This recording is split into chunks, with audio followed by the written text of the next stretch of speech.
Hello guys, ഇന്ന് നമുക്ക് പപ്പടം വെച്ച് എങ്ങനെ നല്ല സിമ്പിളായിട്ട് സമൂസ ഉണ്ടാക്കാം എന്ന് നോക്കാം.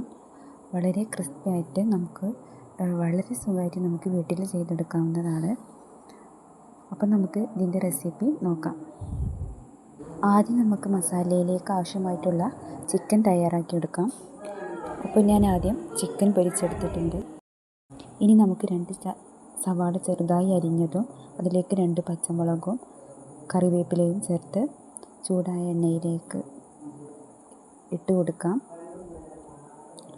നേരത്തെ ഇറച്ചി പൊരിച്ച എണ്ണയിൽ തന്നെ ഇട്ട് നമ്മൾ ഉണ്ടാക്കിയാൽ മതി. ഇനി ഇതിലേക്ക് ആവശ്യത്തിനുള്ള ഉപ്പ് ചേർക്കാം. ഇനി ആവശ്യത്തിനുള്ള മുളക് പൊടി, മല്ലിപ്പൊടി, മഞ്ഞൾപ്പൊടി ചേർക്കുക. ഇനി നമ്മൾ പപ്പടം 2ആയി മുറിക്കുക. ഇനി നമ്മൾ ഇത് കോൺ രീതിയിൽ മടക്കിയെടുക്കുക. ഇതുപോലെ ചെയ്തെടുക്കുക. എന്നിട്ട് അതിൻ്റെ സൈഡ് നമുക്കിത് മൈദ കൊണ്ട് നമുക്ക് ഇതുപോലെ മൈദപ്പൊടിയിൽ കുറച്ച് വെള്ളം ചേർത്ത് നമുക്ക് ഇങ്ങനെ ഒട്ടിച്ചെടുക്കാവുന്നതാണ്. ഇനി നമുക്കതിലേക്കുള്ള ഫില്ലിങ്സ് നിറച്ചെടുക്കാം.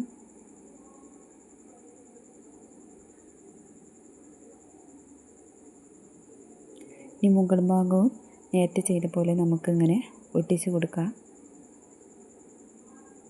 വളരെ സിമ്പിളായിട്ട് നമുക്ക് ചെയ്തെടുക്കാവുന്നതാണ്. നമുക്ക് വെറും പപ്പടം വെച്ച് മാത്രമാണ് നമ്മളിത് ചെയ്യുന്നത്. നമ്മൾ സാധാരണ സമൂസ ഉണ്ടാക്കുന്നതിനേക്കാളും നമുക്ക് വളരെ സിമ്പിളായിട്ടും ഭയങ്കര ടേസ്റ്റി ആയിട്ട് നമുക്ക് ഇത് ചെയ്തെടുക്കാം. ഇനി നമുക്കിത് ചൂടായ എണ്ണയിലിട്ട് പൊരിച്ചെടുക്കാം.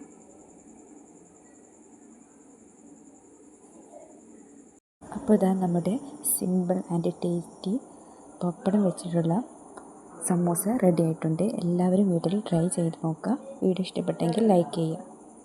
ഇനിയും ഇതുപോലെയുള്ള കിടിലൻ റെസിപ്പികൾക്ക് വേണ്ടി ചാനൽ സബ്സ്ക്രൈബ് ചെയ്യുക.